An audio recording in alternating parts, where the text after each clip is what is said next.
और तुम मुझे आज के बाद इस घर में दिखाई नहीं देनी चाहिए। दौड़ो हो जाओ यहाँ से, आउट। साथ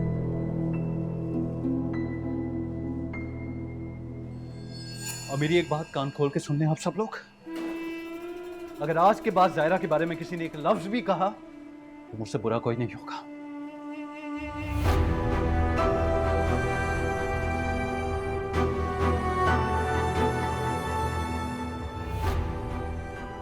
चलो यहां से।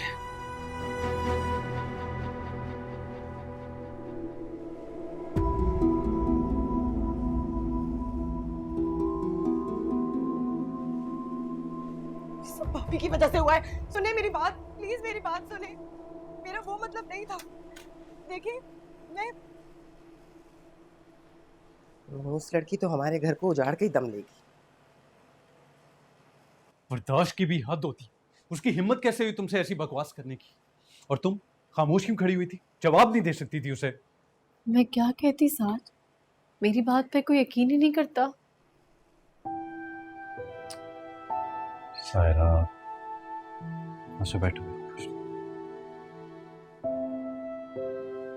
क्यों लगता है तुम्हें कि तुम्हारी बात पे कोई यकीन नहीं करता? मैं करता हूं। तुम्हारी हर बात पर यकीन करता हूं मैं, और हमेशा करता रहूंगा।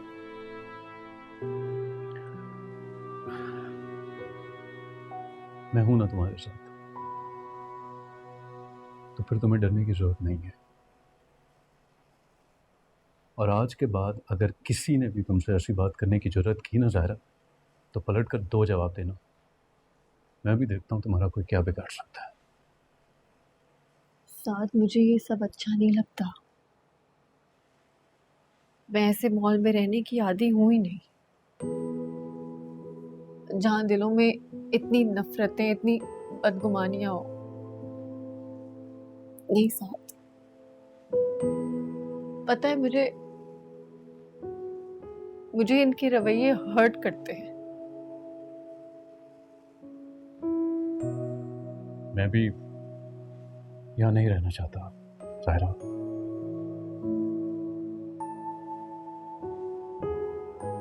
हमें अपना बंदोबस्त कहीं और करना पड़ेगा। हमारा यहाँ पर अब गुजारा मुमकिन नहीं है। मैं अपने ऑफिस में एडवांस की बात करता हूँ। जैसे ही कुछ पैसों का बंदोबस्त होता है, हम किराए पे घर ले लेंगे। दिलों में बदगुमानियां रख के साथ रहने से बेहतर है कि बंदा दूर ही रहे।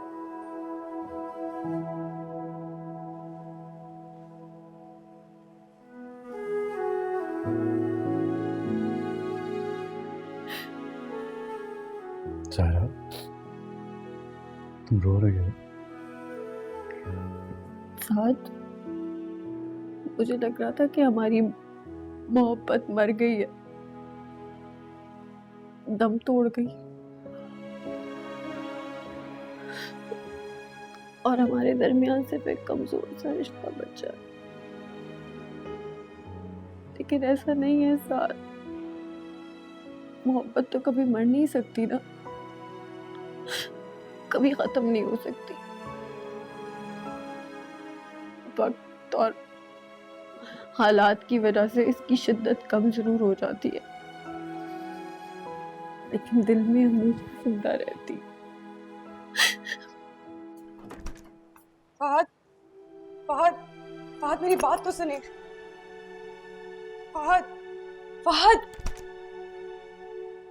फहद मेरी बात तो सुने। क्या बात सुनूं तुम्हारी? मैं बताओ, क्या बात सुनूं मैं तुम्हारी? मायरा, तुम्हें जरा ख्याल नहीं आया अपने शौहर मुझ पे इल्जाम, इतना घटिया इल्जाम लगाते हुए तुम्हें क्या इज्जत रहेगी होगी मैं तुम्हारे घर वालों के सामने? मैंने आप पे इल्जाम नहीं लगाया, पूरा भरोसा है मुझे आप पे। जाहिरा भाभी पे यकीन नहीं है। आप जानते नहीं हैं उन्हें, बहुत नफरत करती हैं मुझसे, जलती हैं मेरी खुशियों से। खुदा वास्ते का बैर है उन्हें मुझसे। पहले भी उन्होंने हर मुमकिन कोशिश की कि मेरी शादी ना हो सके। अब जब हो गई है तो वो इसे खत्म कराना चाहती है। मुझे और आपको एक साथ देख के आग लग जाती है उन्हें। मायरा, ये तुम्हारा जाहिरा भाभी का मामला है, मेरा मसला नहीं है। मुझे इसमें बीच में क्यों लेके आ रही हो तुम? मैं क्या करती फहद, आपने देखा था जायरा भाभी को? कितनी बन सवर के आई थी वो। इतना तैयार तो वो सुहेल की शादी पे भी नहीं हुई थी। मैं बदगुमान ना होती तो और क्या करती। मैं बहुत मोहब्बत करती हूँ आपसे फहद। मायरा और तुम्हारे घर वाले, उनको भी मुझ पे जरा भरोसा नहीं है। उन्होंने भी एक लम्हे मुझे अर्श से फर्श पे गिरा दिया। हमारे यहाँ ना मुकद्दस रिश्तों का बहुत एहतराम किया जाता है, लेकिन तुम्हारे खानदान में बहुओं और दामादों के साथ ये सलूक किया जाता है।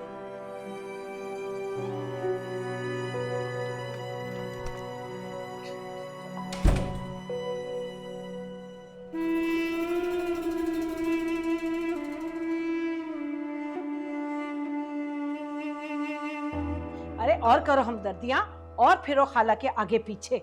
देख लिया ना अंजाम, 2 टके का करके रख दिया उन्होंने हमें। मुझे समझ नहीं आता उस लड़की में है क्या। साथ को उसके अलावा कुछ नजर ही नहीं आता। क्या हो गया है? पागल हो गई हो तुम क्या? हो गई हो पागल, तंग आ गई हूँ मैं। मुझे कुछ समझ नहीं आ रहा। कितना सब्र करूँ अम्मी, कितना सब्र करूँ, कितना इंतजार करूँ। कभी लगता है साद और मेरे दरमियान बस थोड़ा सा फासला रह गया है, और कभी वो इतना दूर चला जाता है। देखो बहुत कर लिया तुमने साद के नाम का मातम। अब नाम ना सुनूं मैं इस घर में साद का। साद साद साद।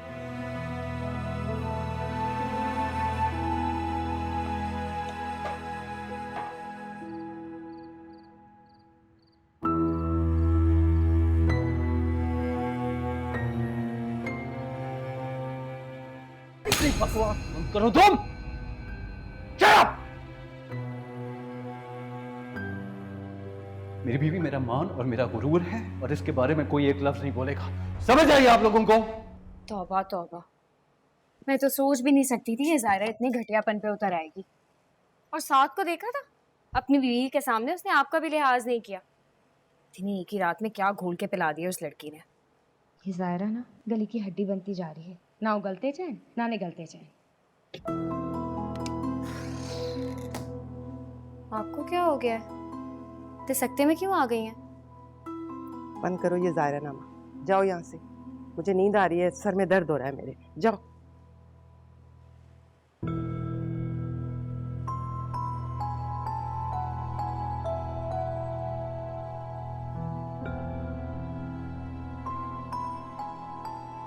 सायरा भाभी भी हद करती हैं।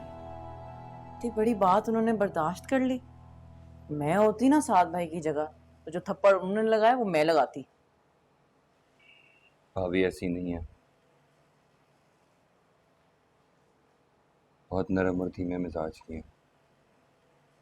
ऐसे लोग बड़ा नुकसान उठाते हैं अपनी जिंदगी में।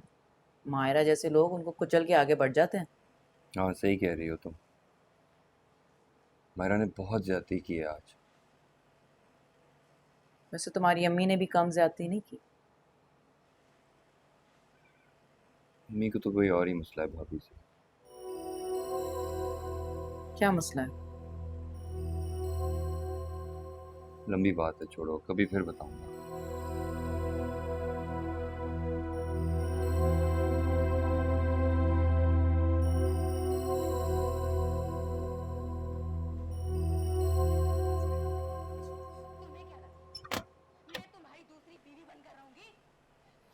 अस्सलाम वालेकुम। वालेकुम अस्सलाम। आलिया, खाना लगा दो, बहुत भूख लगी है। बेटा वो घर में होगी तो खाना लगाएगी ना। क्या मतलब वापस नहीं है अभी वो? उसका मैके में बहुत दिल लगता है, वहां से आना ही कब चाहती है वो। शादी खत्म हो गई, अब वहां रहने का क्या मतलब। तुम बैठो, मैं तुम्हारे खाना लगाती हूँ। मैं फोन करता हूँ उसे। किया तो था फोन, कौन सा आ गई जो अब आ जाएगी। वो सिर्फ तुम्हें उल्लू बनाने के लिए तुम्हारे सामने जी जी करती है, वरना सच पूछो तो उसके दिल में तुम्हारी जरा सी कोई इज्जत नहीं है। इतने सालों में एक औलाद तो दे नहीं सकी, और तुम हो कि उसका बोझ उठाए घूम रहे हो। कब से समझा रही हूँ बेटा, दूसरी शादी कर लो दूसरी शादी, लेकिन तुम हो के समझने को तैयार नहीं हो। अम्मा, इस बात की क्या गारंटी है कि दूसरी शादी से औलाद हो जाएगी? तो इसकी क्या गारंटी है कि नहीं होगी? बंदा अपनी सी कोशिश तो करे, बाकी जो अल्लाह को मंजूर। बेटा माँ हूं तुम्हारी, तुम्हारे लिए परेशान होती हूँ। औलाद हो जाएगी ना तो तुम्हारे बुढ़ापे का सहारा बनेगी, नस्ल आगे बढ़ेगी। पता नहीं तुम्हें मेरी बात ही समझ नहीं आती है।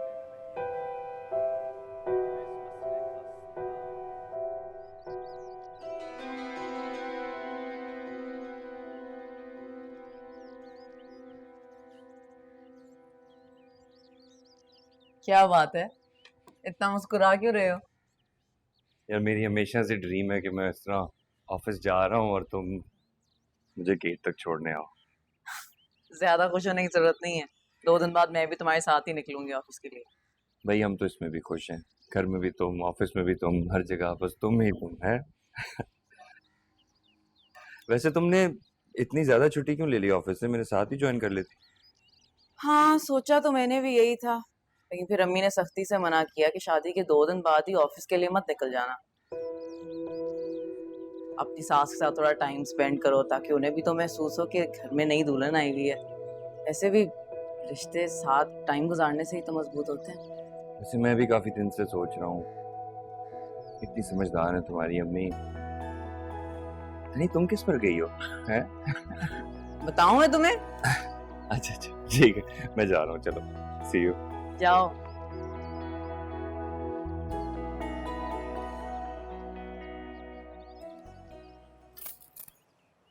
अल्लाह का लाख लाख शुक्र है साद की नौकरी हो गई, वरना ज़ारा की वजह से मैं बहुत ज़्यादा परेशान थी। मुश्ताक ने वैसे बहुत बड़ा एहसान किया हम पर। काफ़ी अर्से पहले जो एक अच्छाई की थी उसके साथ, तो उसी को याद रखे हुए था अभी तक। बहरहाल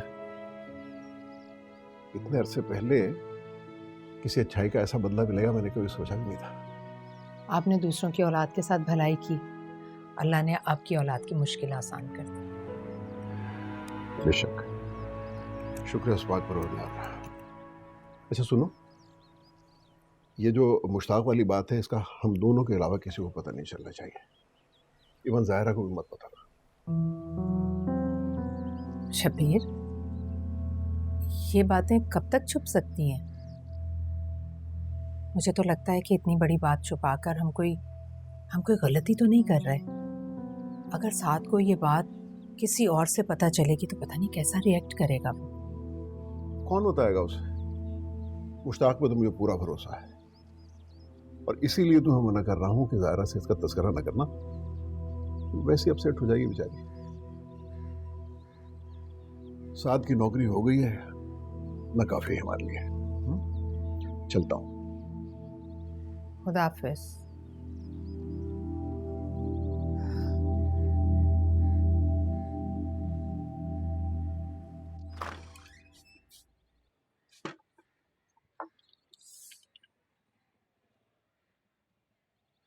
चला गया सुहेल? ओह अस्सलाम वालेकुम आंटी, क्या हाल है? वालेकुम अस्सलाम। जी वो तो कब का निकल गया। अच्छा अच्छा, चलो फिर मेरा भी नाश्ता बना दो।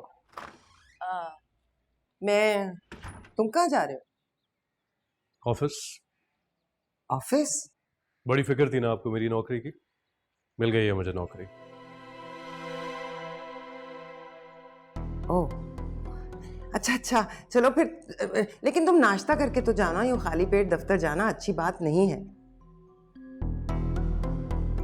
वैसे तो ये ख्याल तुम्हारी बीवी को होना चाहिए, पर उसे हो ना हो मुझे तो तुम्हारी फिक्र है ना। आपको मेरी फिक्र करने की जरूरत नहीं है। मेरी बीवी मौजूद है मेरी फिक्र करने के लिए, और कभी किसी वजह से वो कुछ ना बना पाए तो मैं भूखा रहूं या बाहर से खाना खाऊं, ये आपका मसला नहीं है, इसलिए आप परेशान मत।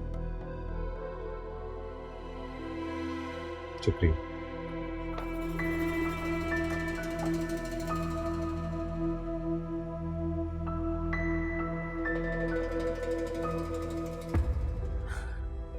देखा तुमने कैसा दिमाग खराब किया है बीवी ने इसका। माँ की सीधी बात का भी उल्टा जवाब। क्या करे, शादी के बाद माँ को बेटों से हाथ ही धोने पड़ते। बस जैसा नाश्ता तुमने अपना बनाया वैसा ही बना दो। जी।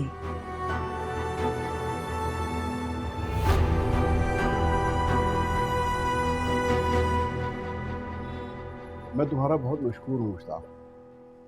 तुमने मेरी एक फोन कॉल पे साद को नौकरी पे रख लिया। क्या बात करें सर, शुक्रगुजार तो मैं आपका हूँ। आज मैं जो कुछ भी हूँ आपकी बदौलत हूँ। जो एहसान आपने मुझ पे किया उसको बदले ये तो कुछ भी नहीं। मुझे आज भी वो वक्त नहीं भूलता जब अपना बिजनेस स्टार्ट करने के लिए मुझे सरमाए की जरूरत थी और एक मैनेजर के बेटे को बिना गारंटी कोई पैसे देने को तैयार नहीं था। आपने बिना कुछ पूछे मेरी मदद कर दी जस्ट बिकॉज मेरे वालिद साहब आपके पास मैनेजर रह चुके हैं। आपको उन पे भरोसा था, सिर्फ इस वजह से आपने मुझे इतनी बड़ी रकम दे दी, कभी वापस नहीं हुई। उस वक्त अगर आपने मेरी मदद ना की होती तो इस वक्त मैं इतने बड़े बिजनेस का मालिक ना होता। इसमें मेरी कोई बड़ाई नहीं है, ये सब तुम्हारी मेहनत का नतीजा था। मैं जानता था कि तुम बहुत मेहनती इंसान हो और तुम में आगे बढ़ने का पोटेंशियल पाया जाता है, बस सिर्फ तुम्हें एक मौके की जरूरत है और मौका मैंने तुम्हें प्रोवाइड कर दिया। आपने उस दिन भी मुझे यही बात बोली थी और आपकी इस बात ने मुझे इतना मुतासिर किया कि मैंने इसे अपनी जिंदगी का मकसद बना लिया। आज मैं हर मुमकिन कोशिश करता हूँ दूसरों को मौका फराहम करने की जो एक दिन आपने मुझे दिया था। मैं इसके बावजूद तुम्हारा बहुत मशहूर हूँ और इसीलिए शुक्रिया अदा करने तुम्हारे पास खुद आया हूँ चल के। तुमने मेरी बड़ी मुश्किल, बहुत बड़ी मुश्किल हल कर दी। एक बात तुमसे और कहनी, मैं चाहता हूं कि साद को इस बारे में पता नहीं चलना चाहिए कि इस नौकरी में मेरा भी कोई हाथ है।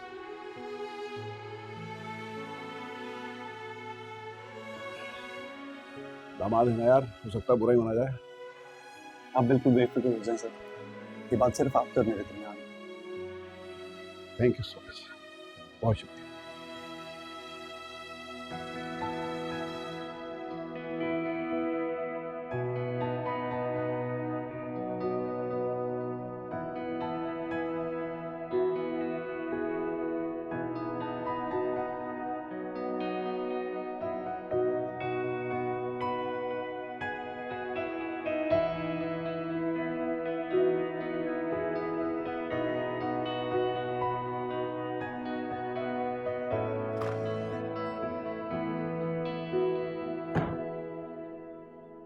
चला गया वो दफ्तर, पहले ही दिन भूखे पेट। बेचारा मेरा बच्चा, ये नींद ही पूरी नहीं होती। तुम जो कर रही हो ना, मैं सब समझ रही हूँ। तुम्हारा क्या ख्याल है, तुम अपने मकसद में कामयाब हो जाओगी? ये जो साजिशें हो रही है ना इस घर में, तुम्हारा मकसद पूरा नहीं होगा इंशाल्लाह।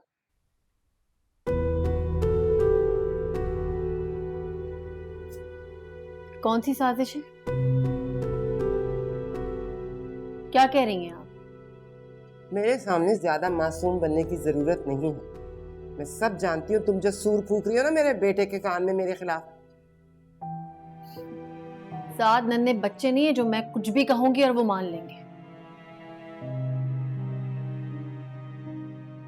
और कल जो मायरा ने, खबरदार, मायरा का नाम अपने मुंह से मत निकालना। तुम्हारी वजह से साद ने मायरा पर हाथ उठाया। अपनी हरकतों की वजह से थप्पड़ खाया उसने। कोई शौहर बर्दाश्त नहीं करता कि उसकी बीवी पे बहुतान लगाया जाए। मायरा की जगह कोई औरत होती तो वो यही समझती।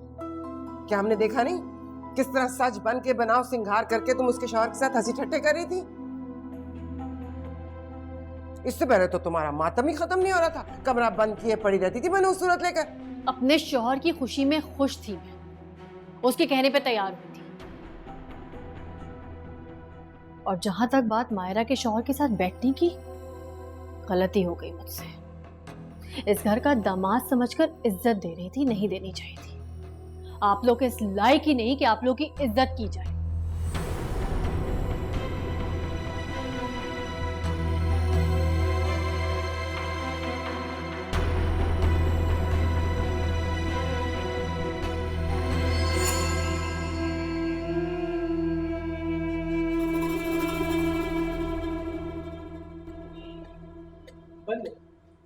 यार इसको भी आज ही खराब होना सच।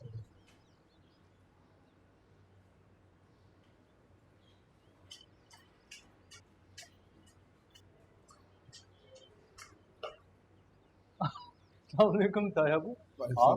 आप क्या कर रहे हैं यहाँ पर?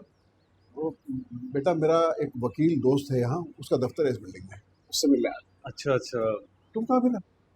तायाबू मेरा ऑफिस है ना ये, आज पहला दिन है मेरा। अच्छा, जॉब हो गया तुम्हारा? जी जी। अरे यार बहुत मुबारक हो। लेकिन जायरा ने बताया नहीं। बस तायाबू सब अचानक एकदम से हुआ। तायाबू आई एम सॉरी, आज पहला दिन है तो ऑफिस का टाइम हो गया, मुझे निकलना। हाँ हाँ बेटा, दफ्तर में देर नहीं करनी चाहिए। जी जी। जाओ। Okay thank you. खुदा हाफिज, जीते रहो। अल्लाह हाफिज।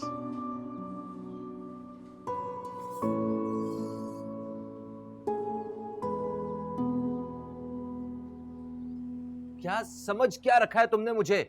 अगर मैं तुम्हें कुछ कहता नहीं हूं तो इसका मतलब ये नहीं है कि तुम्हारे दिल में जो आएगा तुम वो करोगी। असद क्या हो गया, इतना गुस्सा क्यों कर रहे हैं आप? और कौन सी इतनी बड़ी बात हो गई अगर एक दिन ज्यादा मैं अपनी अम्मी के यहाँ रुक गई तो? अच्छा, जब मैंने तुम्हें कल फोन करके ये कह दिया था कि तुम वापस घर आ रही हो तो तुम वापस क्यों नहीं आई? मेरी बातों की तुम्हारी नजर में कोई अहमियत नहीं है क्या? मैं पागल हूं? खुदा के लिए असद, आप पागल नहीं हैं, लेकिन जिस तरह से चिल्ला रहे हैं बिल्कुल पागल लग रहे हैं। तुम्हारी इतनी हिम्मत, तुम मुझे पागल कह रही हो? मैंने ऐसा नहीं कहा असद।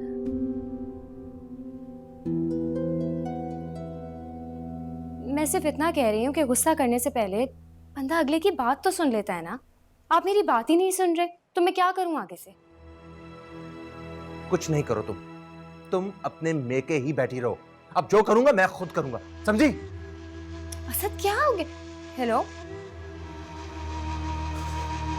हेलो, क्या मुसीबत है? कल पहले इतना बड़ा तमाशा हुआ है इस घर में, अब एक नई टेंशन आ गई है। भी नहीं है, सबके कान भर गए। 2 दिन क्या मैं घर से बाहर ही, उन्हें मौका मिल गया।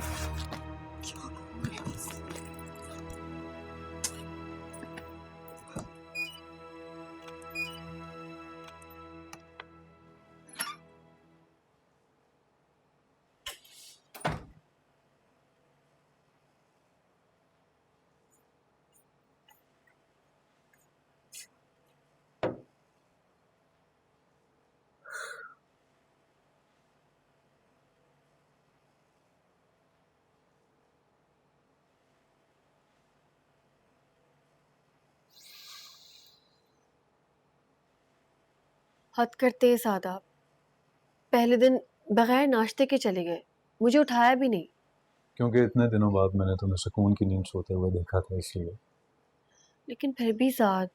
अच्छा, अब पहला दिन है ऑफिस में, अगर मैं फ़ोन पे ही लगा रहूँगा तो अच्छा इंप्रेशन तो नहीं पड़ेगा ना। हाँ ठीक कह रहे हैं आप, मैं आपसे बाद में बात करूँगी। सुने, कुछ खा लीजिएगा। हाँ खा लूँगा। अच्छा लिसन, आज मुझे सुबह ऑफिस के बाहर तायाबू मिले थे। आपके ऑफिस के लिफ्ट में? हाँ, अपने किसी लॉयर फ्रेंड से मिलने आए थे। देखो हमें उन्हें बताना ही भूल गया, मुझे तो इतनी शर्मिंदगी हुई। आप तुम ऐसा करना कि ताई अम्मी को फ़ोन करके बता देना, ठीक है? हाँ मैं उनसे बात करती हूँ। ओके, खुदा हाफिज़। चलो ओके, अल्लाह हाफिज़।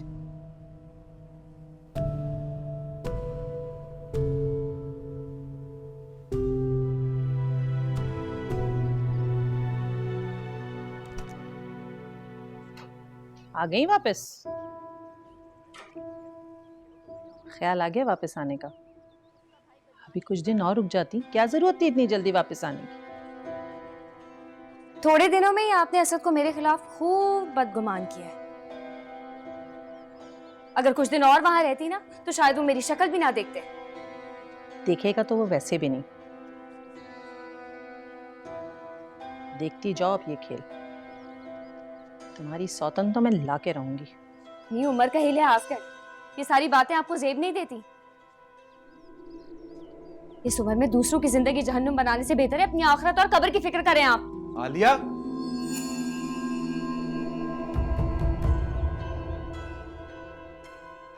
ये क्या बकवास कर रही हो तुम अम्मा के साथ? आपने उनकी बात नहीं सुनी, मेरी सौतन नानी की बात कर रही थी वो। बात ही कर रही थी ना, कौन सा सौतन लाके तुम्हारे सर पे बिठा दिए? और अपनी जबान देखी है तुमने?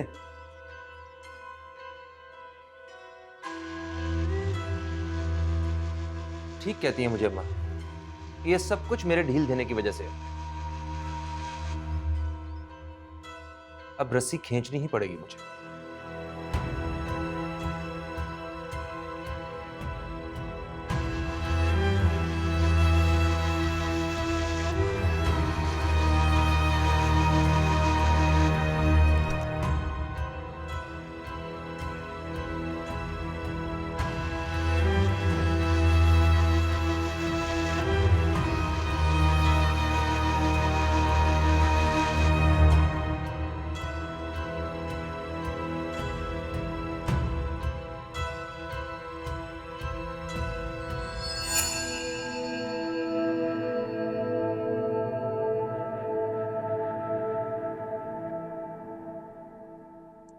क्या हुआ, तुम्हें खुशी नहीं हुई? मैं भला क्यों खुश नहीं होगी साथ? इतनी अच्छी सैलरी और इतनी फैसिलिटीज, ये अचानक जॉब आपको मिल कैसे गई? ऑनेस्टली बताऊं, मैं खुद बड़ा हैरान हूँ, क्योंकि इस फील्ड में तुम्हें पता है मेरा कोई तजर्बा तो खास है नहीं, लेकिन शायद किस्मत का मेहरबान होना इसी को कहते हैं। मुश्ताक साहब ने ये भी कहा है कि 1 हफ्ते तक मुझे गाड़ी भी मिल जाएगी। गाड़ी? हाँ, गाड़ी। वो कह रहे थे कि मुझे ज़्यादा आउटडोर मीटिंग्स करनी होंगी तो उसके लिए मुझे गाड़ी की ज़रूरत पड़ेगी। यार तुम्हें पता है, सुहेल हमेशा यही कहा करता था कि वो अपनी मेहनत पे नौकरी हासिल करना चाहता है, अपने बलबूते पे कुछ करना चाहता है, और मैं उसे बेवकूफ़ समझता था, लेकिन ठीक कहता था। किसी का एहसान लेके काम करने में कोई मज़ा नहीं। इस दुनिया में दूसरों के सामने सर उठा के वही जी सकते हैं जो अपनी मेहनत पे, अपने बलबूते पे कुछ हासिल करते हैं, किसी के सहारे नहीं। खैर, मैं भी क्या बातें लेके बैठ गया, मैं कपड़े चेंज करता हूँ, तुम भी तैयार हो जाओ, बाहर खाना खा के आते हैं, ठीक है? जल्दी से।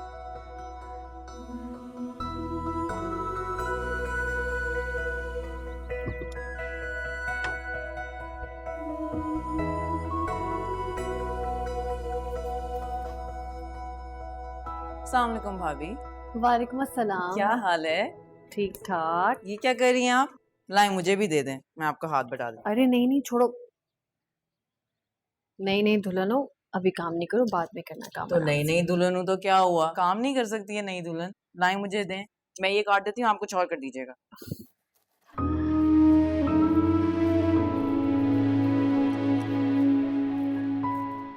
वैसे सारा काम आप ही करती हैं क्या? ये काम वाली नहीं आती?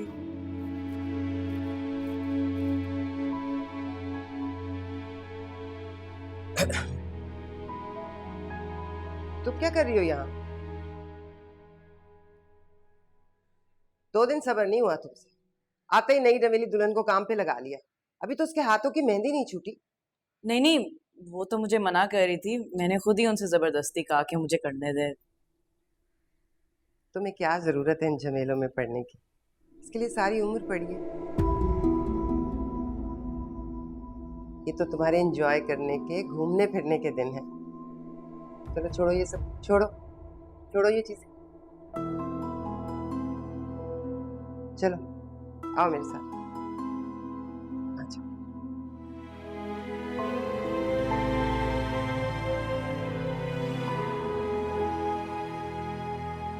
तुम इस घर की बड़ी बहू, घर की जिम्मेदारी भी ले रही। आज से बावर्ची खाना तुम संभालो, ठीक है?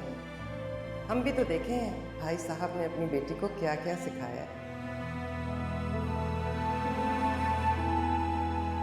आओ बैठो।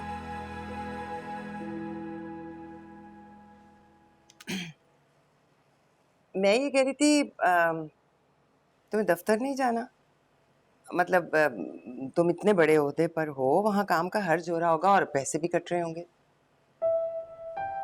ये मेरी ऑफिशियल लीव है, इसके पैसे नहीं कटते। ओह अच्छा अच्छा अच्छा मुझे क्या पता। लेकिन फिर भी मतलब अगर छुट्टियां ज़ाया ही हो रही हैं ना, बाद में कहीं तुम दोनों को घूमने फिरने के लिए अगर छुट्टियां चाहिए हो तो उस वक्त इस्तेमाल कर लेना। तुम भी क्या सोच रही होगी, ये कैसी सास है जो बहू को ऑफिस जाने का कह रही है? लेकिन मुझे पता है ज़माना बड़ा सख्त है। खासतौर पे लड़की को तो कोई मकाम हासिल करने के लिए बड़ी सख्त मेहनत करनी पड़ती है ना। जी मुझे पता है। बहरहाल तुम खुद समझदार हो, अपना बुरा भला जानती ही हो। मैं तो ऐसे ही मशवरा दे रही थी। जी और कुछ? नहीं नहीं ठीक है, तुम जाओ आराम करो, सुहेल भी आने ही वाले।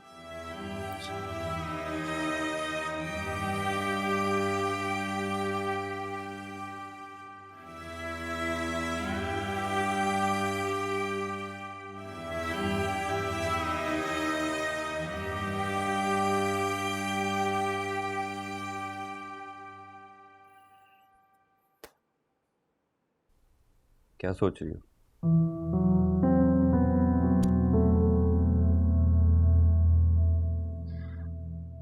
तुम्हारी अम्मी ने मेरे से बड़ी अजीब सी बात की है आज। अल्लाह रहम करे, क्या कह दिया उन्होंने? वो कह रही थी कि इस तरह से घर पे बैठकर छुट्टियां ज़ाया करने से बेहतर है कि तुम ऑफिस चली जाओ। हाँ तो ठीक ही कह रही थी, इसमें इतना सोचने वाली क्या बात है? सोचने की बात यह है कि उन्हें मेरी इतनी फिक्र क्यों हो रही है। भाई खुशकिस्मत हो तुम, वरना कोई सास कभी बहू की फिक्र करती है? आप तो बेटी भी आके बिल्कुल ही बेफिक्र हो गई हैं अम्मी। इतने तमाशे के बाद भी एक दफा भी फोन करके नहीं पूछा कि क्या हुआ, सब ठीक तो है। अरे ये क्या तरीका है, ना सलाम ना दुआ, फोन उठाते ही काट खाने को दौड़ी। फहद मुझसे अभी तक नाराज है। क्यों भाई, वो क्यों नाराज है? क्या तकलीफ है उसे? थप्पड़ तो तूने खाया है उसकी वजह से। और तुम्हें हो क्या गया है, एक काठ का उल्लू नहीं संभाला जाता। अपनी भाभियों को देखो कैसे दोनों शौहरों को उंगलियों पे नचा रही हैं। रहने दे अम्मी, आपके ही सिक्के खोटे। साथ भाई को एक नौकरी क्या मिल गई, उनकी तो नजरें ही बदल गई हैं। और ये सुहेल वाली को भी जरा टाइट करके रखें, कोई जरूरत नहीं है नाश्ते आगे पीछे देके घूमने की। सारी मेहरबानी एक ही बहू पे करेंगी क्या? सायरा भाभी भी तो हैं। अरे शान से छोड़ो, सब कुछ ठीक चल रहा है, चलने दो। और तुम मतलब हम कितनी देर इन लोगों की बातें करते रहेंगे हैं? कोई और बात करते हैं। बल्कि मुझे अरशद ने अभी ईमेल भेजी है, मैंने प्रेजेंटेशन बनानी है कल सुबह के लिए, तो प्लीज मेरी मदद कर दो प्लीज। सारा काम मैं ही करूं तुम्हारा? कर दो ना। अच्छा देख तो लो, उठो। यार मेरा सॉकेट ठीक करा दो, बाहर जाना पड़ता है फोन चार्ज करने। मैं अपना चार्जर लेके आता हूं। ये शान से बहुत चालाक लड़की है अम्मी, ध्यान से रहिएगा। ये ना हो कि आपका मकसद धरा का धरा रह जाए और एक फूटी कौड़ी भी घर ना आ सके। अरे वो अभी मुझे जानती नहीं है कि मैं कैसी औरत हूँ। अच्छे अच्छों को ठीक कर दिया है मैंने। ये कल की लड़की मेरे सामने क्या हैसियत रखती है ये देखना तुम। ये मुझे तनख्वाह के पैसे भी देगी और मेरी गुलामी भी करेगी।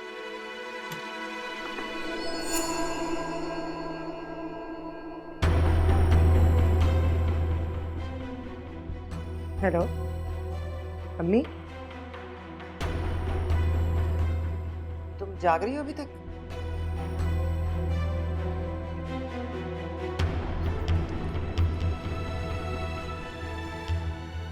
हेलो क्या हुआ अम्मी?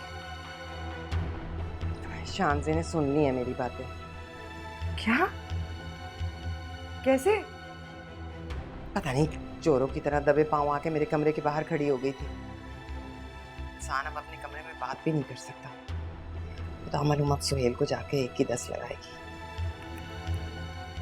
कहा था ना आपको।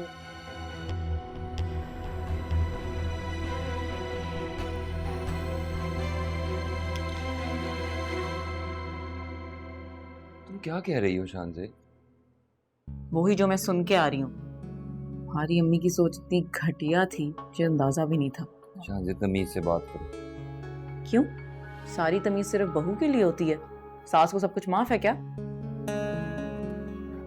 तुम्हें कोई गलत फहमी हो गई होगी। मुझे कोई गलत फहमी नहीं हुई है, मैं अपने कानों से सुन के आई हूँ। तुम्हारी अम्मी ने तुम्हारी शादी मेरे से इसलिए कराई क्योंकि वो ये चाहती थी कि तुम्हारे साथ साथ मैं भी अपनी सैलरी उनके हाथ में पकड़ाऊं।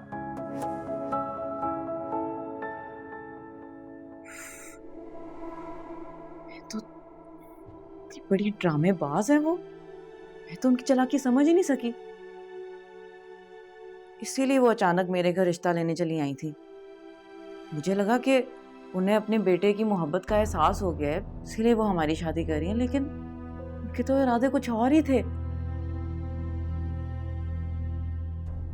लेकिन मैं भी उन्हें उनके इरादों में कामयाब नहीं होने दूंगी।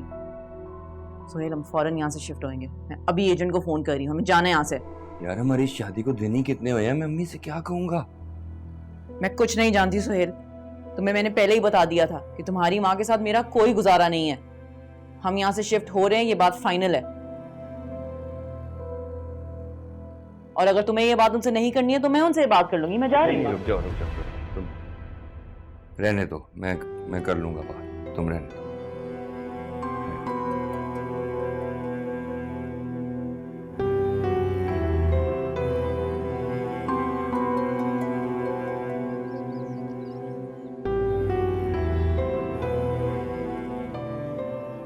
ये तुम क्या कह रही हो शानज़े? तुम्हें किसी ने बताया है? उन लोगों ने कुछ कहा है तुम्हें? इसकी तो नौबत ही नहीं आई। दोनों माँ बेटी मिलकर मेरे खिलाफ प्लान बना रही थी। मैंने इनकी सारी बातें सुन ली। सारा प्लान धरा का धरा रह गया। या अल्लाह, ये किस किस्म के लोगों में हमने तुम्हें ब्याह दिया है? आप फिक्र ना करें अम्मी, ऐसे लालची लोगों से निपटना आता है मुझे। मैं भी कोई तड़ने वाला नहीं हूँ, इसे आसानी से ये लोग हजम कर लेंगे। इसे लोहे के चने चपवाऊंगी ना, इन्हें याद रखेंगे। नहीं बेटा, तुम कुछ मत करना। अभी तुम्हारी शादी को दिन ही कितने हुए? वो तुमसे कोई बैर बांध कर बैठ गए तो? बैर बांध लें, मुझे कोई फर्क नहीं पड़ता। बेटा तुम्हें फर्क नहीं पड़ता ना, सोहेल को तो पड़ेगा। वो औरत माँ है उसकी। अम्मी, सोहेल अच्छी तरह जानते हैं अपनी अम्मी को। इस खुशफहमी में मत रहना शानज़े। मैंने कहा ना, उसकी माँ है, उसके खिलाफ ना वो कोई बात सुनेगा ना करेगा। शानज़े, तुम्हें खुद समझदारी से काम लेना पड़ेगा।